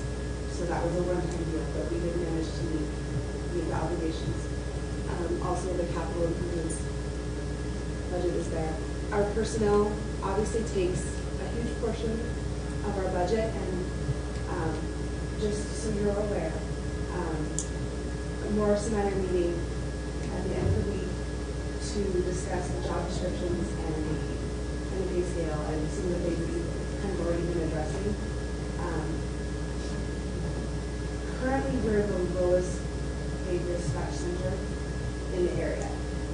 And my biggest concern is that when we do certify, because that's something that everybody's very interested in, then one of the closest dispatch centers is Los Alamos, and they can significantly higher. And so if we certify everybody, they're going to have to be like, you can make double what you're making now. It makes commuting kind of a no-brainer. So that's something that you're going to have to set in the back of your minds to be thinking over, because to have a certified staff and to have a top-notch facility, you are going to have to address the issue. So that's something that could significantly increase the budget. What kind of pay are we talking about? Because Los Alamos County is a hard one to get. I understand. Espanola does have one too. Espanola does have one too, and they are at least not quarter more an hour late. Their beginning pay for a call taker that does no radio work whatsoever is $15 for probation an hour. We pay seasoned dispatchers $11.73. We pay our custodians just about that same amount. So frankly, coming late to the game, I'm not entirely sure why you have staff that have been there 5 years. I'm not sure, because the numbers, just the numbers don't really work out in their favor. So that's something that's absolutely going to have to be addressed, or we're not going to have staff to fund a center wherever it might be. Morris, real quick with that, where does dispatch classifications fall into that equity scale that we had looked at? Because of their length of service, they're either not very experienced or very experienced. There's a big gap in the middle. So that's part of the reason for the variance in compensation. But I think that's one of the things that Emily and I look at is we have some very low classified and some very high classified, and not a whole lot in the middle. So we need to create some equity in the level of proficiency also, not just in compensation. You're saying the high classified is 1173 now? I'm saying that you have out of the staff of 10, half of them are getting 173 now. There are only 2 people that have been there 5 years or more. Yeah, so that's where the disparity comes from. And where are they at? You have 3 people in the $15 to $16 hour range, and then you have 1 person that was formerly doing a bunch of managerial duties, just under 20. So where I'm getting at is regardless of longevity with the county, the question more industry wise. Right. How do they compare in the industry scale? And what you're saying is that we're far off industry scale. Sir, I don't think we even approach the scale. That's what Yeah. I'm just saying. And so, even on the other staff in other departments, we have to look at what is the industry average maybe. How do our people compare to that? Not so much about the disparity when somebody's been here 20 years or something, Right. 5 years. It's really what is the industry expense, the pay to be, Right, I understand that we want to be certified and we want to be all these things. However, I caution you strongly that the minute we do that, they're super valuable to other agencies, and those other agencies are paying double what we pay and getting benefits. So unless they just love their hometown, it doesn't make sense for them to have a career here. And what you need is career people. This is not a transient position. The 3/4 of your work is geographically based. If you don't have people that know the area, you have 10 million times harder time taking the call. I can jump on and take the call. I can give CPR over the phone. I could save a life right now. But what I can't do is guarantee that I can get units there because I have no idea where they're going and I couldn't pronounce the name if I did. Does that make sense? So having people from your town being able to take the shot is critical. Yes. So what do we need you and Morris to do to get together the finances in the next 5 days? We have a meeting on Friday. We can take, if Mario would have joined us, that would be. We need you to do 2 scales. Okay. You let us know what we're competing against with Los Alamos, simply because everything has been moving in our closest competition. Right. But I agree with the councilman, we're just never going to compete. Oh, and I understand that. There's other things that we can do, but we need to be close. But get us comparable for the rest of the state, work that out as to what that would cost with longevity. Because if we're trying to buy other partners into paying for the system, we need to be fair and let them know now what it's going to cost. Right. Right. So there's one comment that I do have is that being on the rental board, it draws a lot of attention to the fact that Snohomish County has $183 million reserve budget. It's not a secret, but it is a moving target for me as an elected official. So I look at it and say, and this is drawdown money that belongs to Northern New Mexico. It's not for Los Alamos County. It's not just theirs. This is because Los Alamos County receives federal funding for federal projects paid out of federal tax dollars. So all this is supposed to be distributed, but it's never been on anybody's radar. So the question that I have would say, what if, in one of our approaches, and I'm trying to put together a plan that we get our fair share out of that 183 because their operating budget is 150. And so, I mean, we can't compete with those numbers on a residency of 17,000 people. We can't. We're never going to be in that ballgame. So I would say, when it comes to dispatch facility, maybe part of our request or ask, Rick, is to say, look, if we compensate 12 or 13 bucks an hour, you guys make a big difference. Because at the same point, and this is where I have the biggest heartburn, is that when we go for CDBG funding, Los Alamos County is sitting right there next to us at the table asking for the same CDBG funds, yet they have, 183 in reserves. That's never looked at because they're basing their CDBG off their most disadvantaged population. So, for me, I'd say, that's why, Rick made a perfectly good point saying it's too dang hard to make a comparison with Los Alamos County. They gripe about a haircut in the budget and we're losing major vital organs. Right. I do apologize because I base that on strictly what I would be commutable distance. So if somebody were to drive from here, stay here as a home base and drive to a job. That's all I was looking at because I really don't have familiarization with the area that I live. So. But you're right though, because we have a number of people from Taos who drive to Los Alamos every day. That's what I was told. So that's why I included it in the figures. So if you're talking about a substantial amount of money in the community, it would still mean to make more money even paying community expenses. Exactly. I agree with you. That's what I'm saying. You're not going to get there, but if you make it reasonable to say the community expenses is a walk. Right. That's all. That is what I'm hoping for at this point. I just want to make it so we have a fighting chance to keep people who know what they're doing in the center. That's a good starting point. So that's kind of where we're at in that regard. I think, is that enough? No, okay. It's okay.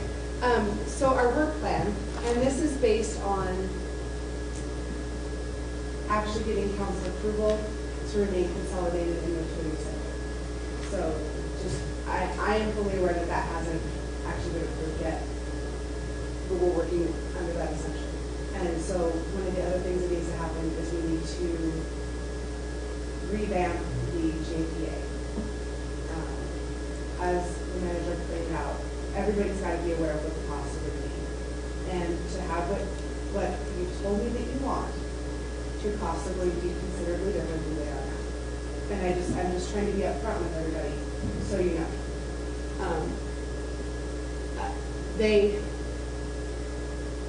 The council and the interview staff made it clear that certifying was a big deal. Having certifications, having people that could give pre-arrival instructions, and having a very professional center were at the top of your agenda. So to do that, we need to acquire the software, the training, and then, of course, the certification.